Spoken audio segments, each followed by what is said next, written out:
This is probably the most common question that gets asked around a lot by web designers, agencies, and freelancers with basically, how do I get clients? There's no quick fix, there's no easy solution, it all takes a lot of effort. But I want to just revisit some of the things that we've discussed about many times because I feel like when I'm looking at forums and even on our own Web Squadron one, I don't think people always get it. And they sometimes overlook some of the advice that we give, or they think there's a bit of a shortcut because maybe they've seen another video or they've read a post that says, hey, you do XYZ and you're going to have $10,000 paying clients flooding through the door. And yeah, it can happen, but it takes a lot of effort. And often it's built upon someone who already has an existing platform or a brand. So they just have to like flick a few buttons and then people will come to them. But for most people, it's not that easy, especially when you're starting out. So let's just revisit some of the things that you could do to help yourself to get more clients. I've said it a million times now. Go and get yourself onto social media. Now, I'm not asking you to spend hours and hours every day writing posts, writing articles, replying to every comment and engaging with tons and tons of groups because it can become overload. And eventually the amount of notifications you get in your inbox and on your device is going to do your head in. No, what I mean is just start somewhere. So there's so many web designers and agencies where they might be part of a group, like say a WordPress group, an Elementor group, a Bricks group, the Web Squadron group, and that's great for engagement, for learning, for passing on advice. But you need to be part of groups where a lot of your clients hang out because that's where they're going to find you.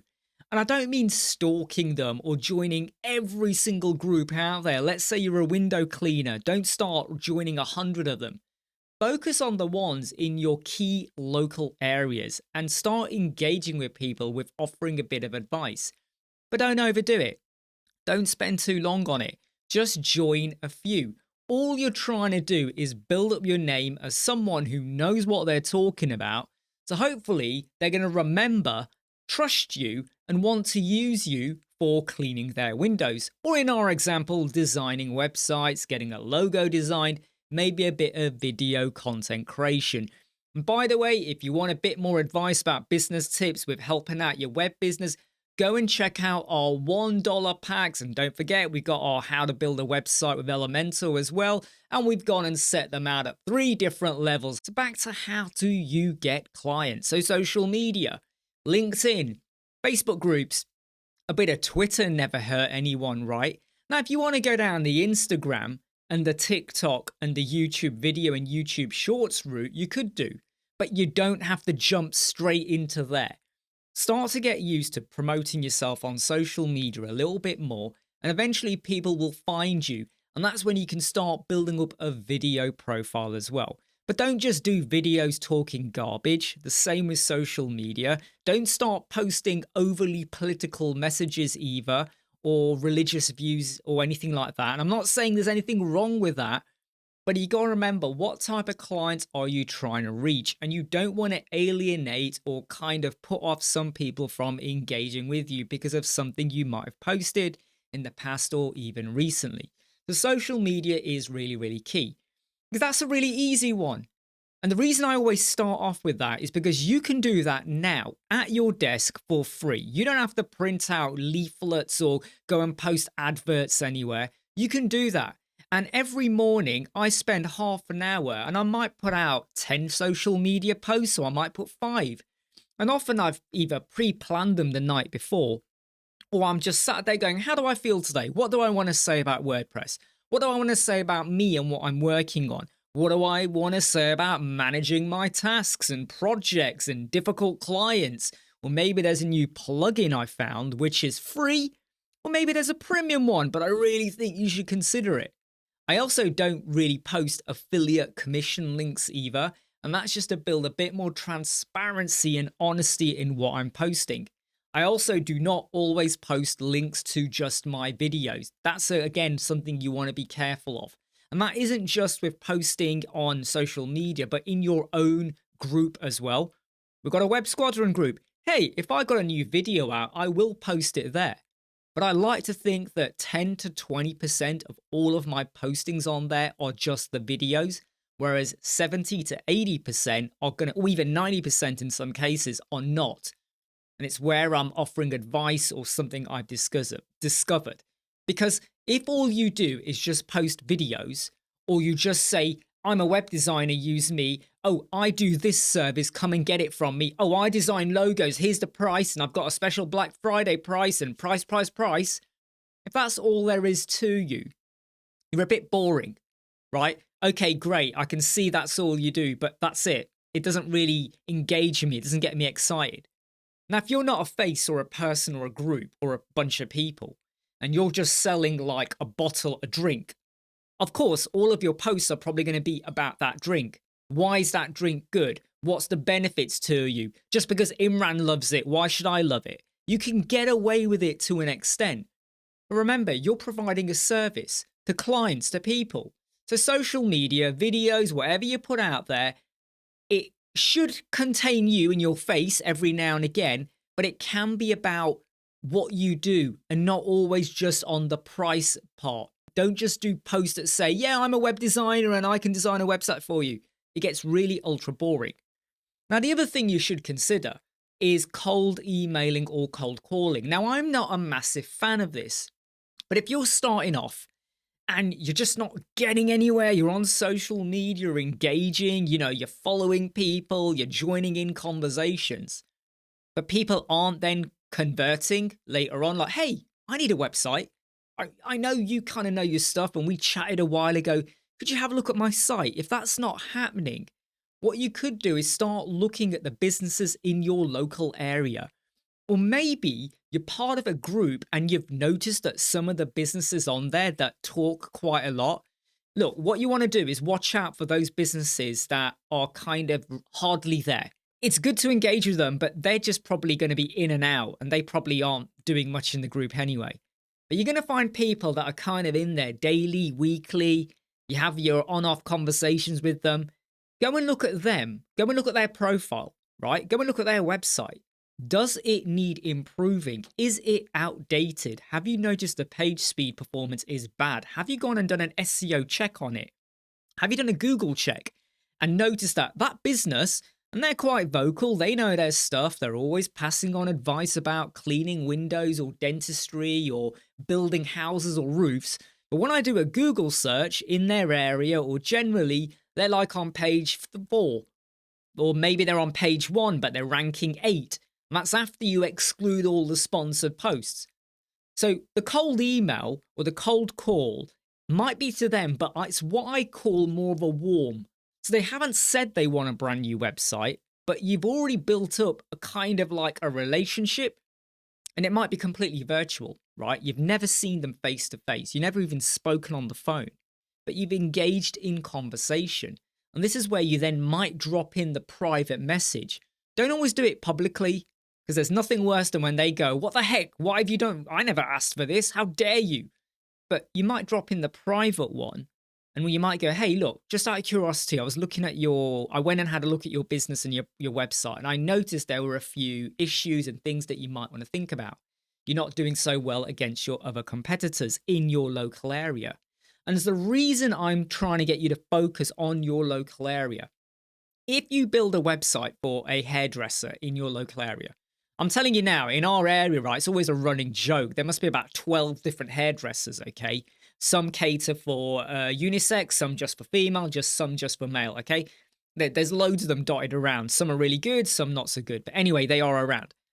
If you get in there and build for one, and then maybe the others notice or they come to hear of it, there's a higher chance they might come to you to build their own as well. Maybe you go and add in like an online appointment booking. Ooh, wouldn't hairdressers like to have that? Or maybe they're able to sell some of their products like shampoos or hair straighteners or other things, putty and wax you can stick in your hair. Or other stuff, whatever they got, right? Tattoos, I don't know. If they notice you're able to build that and it looks good and it works on the mobile, and they notice that people are generally buying off there, or there's reviews building up and there's interest building up in the shop, they're going to want to know, well, who built the website? And hopefully there's a link at the bottom to yours, or even not, just say to the owner, look, if anyone ever asks you, please, please, please let them know that I did it. And every time I get a referral from you and it converts into an actual build of a website, because you can't just have like a referral, it's got to actually convert into a build. I'll pay you $100. I'm not going to give you $10. I'm going to give you $100. That means money, moolah for the business. And they're going to take giving a referral to you a bit more seriously. But cold emailing and cold calling, you could do that once you've kind of built like a bit of like interest or engagement with other people in a group. But if you can't find many people there, go and look at your local area. You start offering these little nuggets, bits of advice, and suddenly they're going to go, do you know what? You're so much better than that crappy person or group that are always emailing now and again. And it says, hi, do you want a website? We'll build it for you. Oh, do you need an SEO expert? You know, and then they're like, oh, you haven't replied. Why have you not replied? Please reply, because I can't sleep unless you reply. Get lost, right? Hate those people. We get them all the time. The third thing is basically what I've already said, is about the reward appreciation scheme, okay? Or something like that, whereby you got clients you might have built for in the past, okay? It might have been a one-man band, it might have been a group, a business, a franchise, whatever.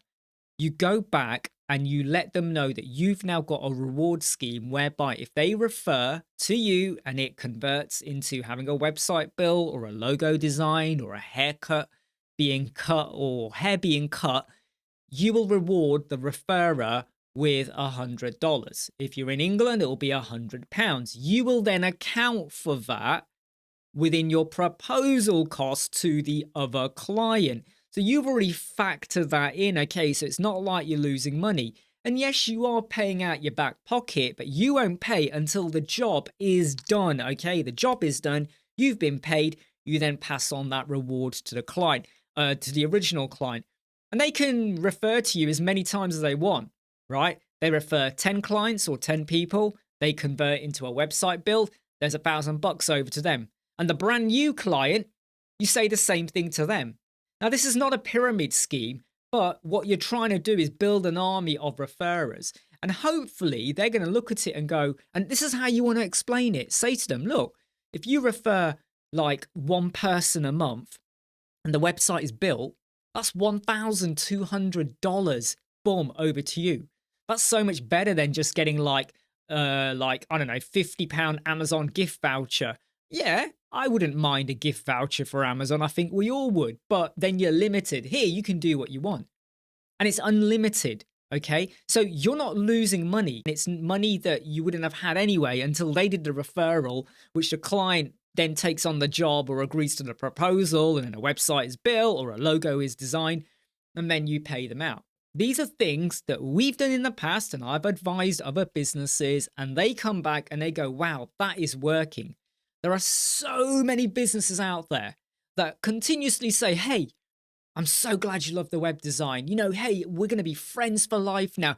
Don't forget to leave me a review.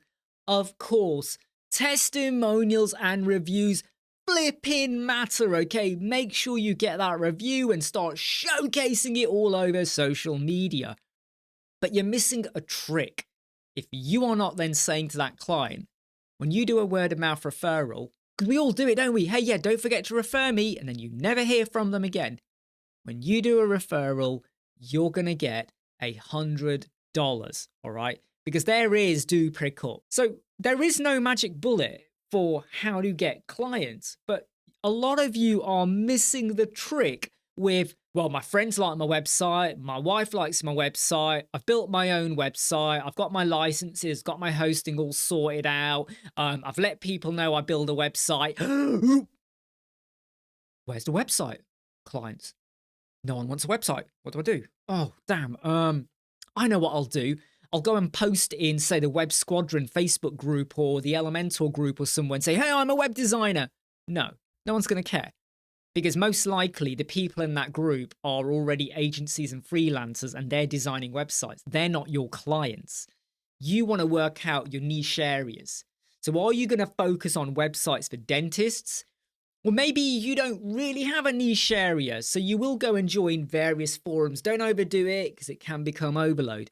Or you go and join like a forum for your area. Come on, don't tell me there isn't a Facebook group or something out there for your area, right? You just start engaging, and believe me, you're going to be joining in conversations that you do not give two shits about. Someone's talking about their lost parrot. Someone else has got a broken down car. Someone's not happy that someone has parked their car and they can't get their pushchair pram around the curb or whatever. Nah, who cares? But you have to kind of join in the conversation just a little bit. Don't be too political. Don't be an activist. Don't be left or right. You know, just try and be down the middle, okay, so you don't overly offend anyone. Every now and again, you're going to come across someone, whether it's online, whether it's via LinkedIn and you don't know who they are really, but you've been communicating with them now and again, or maybe even it's a local business like a hairdresser's where the moment you notice there's like a gap for them in terms of a website or their marketing or competing against their competitors, you may be able to get your foot in the door to offer them a website. How to get clients? There's 1,000,001 different ways. None of them ever really work without you putting in a little bit of effort. Hey, I'm Imran, Web Squadron. I'd love to hear your comments about how did you start off with getting clients? And have you started using some of these strategies? Or are you now considering it? Or maybe you've got a completely different way and it's totally rocks and works for you. I'll see you soon. Take care. Bye.